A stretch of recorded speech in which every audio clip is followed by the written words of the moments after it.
সন্ধ্যা ৭টা। গ্রামের আড্ডাটা আজ পুরনো চায়ের দোকানে বেশ ভালোই জমেছে। হ্যারিকেনের আলোটাও জ্বলছে, চারিদিকে ঝিঁঝি পোকার ডাক। গ্রামের মুরব্বী রহিম চাচা পাশেই বসে বিড়ি ফুঁকছেন। পলাশ, অজিত আর ভোমলা বেঞ্চে বসে আছে। তোরা যাই করিস বাপু, আজ কিন্তু অমাবস্যা।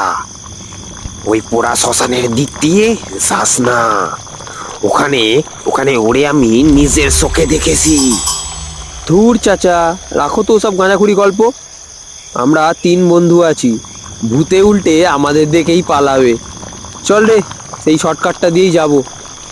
না রে ভোমলা, চাচা যখন বলছে আমরা বরং অন্য রাস্তা দিয়েই যাই। আরে ভয় পেলি নাকি? চল তো, আমার কাছে টর্চ আছে, যা হবে দেখে নেবো। চল চল। রহিম চাচা ভয়ের দৃষ্টিতে ওদের যাওয়ার দিকে তাকিয়ে আছে। ঘন একটা বাঁশ বাগান, কুয়াশাচ্ছন্ন রাস্তা, দুপাশে বড় বড় গাছ। চাঁদের আলোটাও আজ নেই। টর্চের আলো এদিক ওদিক ফেলে চলেছে তারা। হঠাৎ কিছুক্ষণ পর কেমন যেন একটা পচা বিদঘুটে গন্ধ এলো তাদের নাকে। কিসের একটা পচা গন্ধ রে, মনে হচ্ছে কিছু মরেছে আশেপাশে। হয়তো কুকুর বিড়াল মরেছে রে, ওসব বাদ দে। হঠাৎ টর্চের আলোটা দপ করে একবার নিভে আবার জ্বলে ওঠে। আরে ব্যাটারিখানা লুজ হলো নাকি, দেখ তো। হঠাৎ অজিতের কানের কাছে কেউ ফিস ফিস করে ডাকে।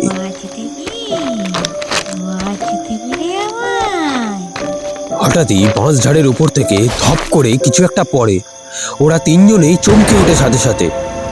টর্চের আলো ফেলার সাথে সাথে দেখা যায় রাস্তার মাঝখানে একটা কুঁজো বুড়ি বসে আছে, কিন্তু কিন্তু তার পাটা অদ্ভুতভাবেই উল্টো। বুড়ি আস্তে আস্তে মুখ তোলে। দেখা যায় তার চোখ একেবারেই নেই, শুধু দুটো কালো গর্ত, আর মুখ থেকে বিকট রঙের একটা লালা ঝরে চলেছে। ওরে বাবা রে, এটা কি?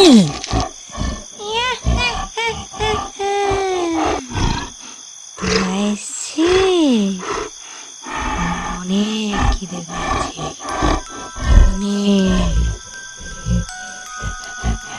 ভোমলা লাঠি হাতে পেতনির দিকে এগিয়ে যায়। তোরা পালা এখান থেকে, আমি আমি একে দেখে নিচ্ছি।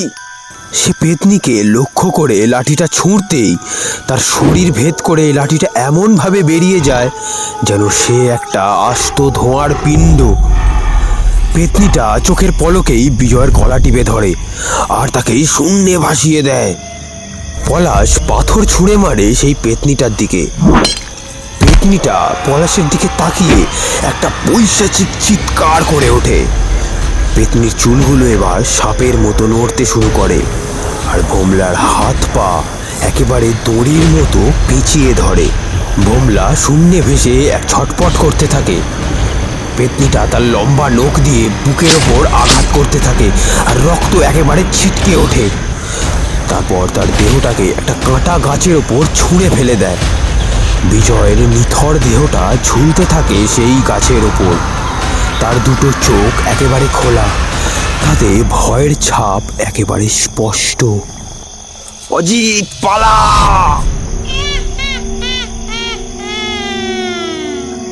আজ আর কেউ বাড়ি যাবে না। পলাশ আর অজিত প্রাণের মায়ায় দৌড়তে শুরু করে। তারা দৌড়াতে দৌড়াতে গ্রামের রাস্তার একটা ল্যাম্পপোস্টের সামনে এসে দাঁড়িয়ে পড়ে। পলাশ, ভোমলার আমাদের মাঝে নেই রে। পুলিশকে জানিয়ে কি হবে?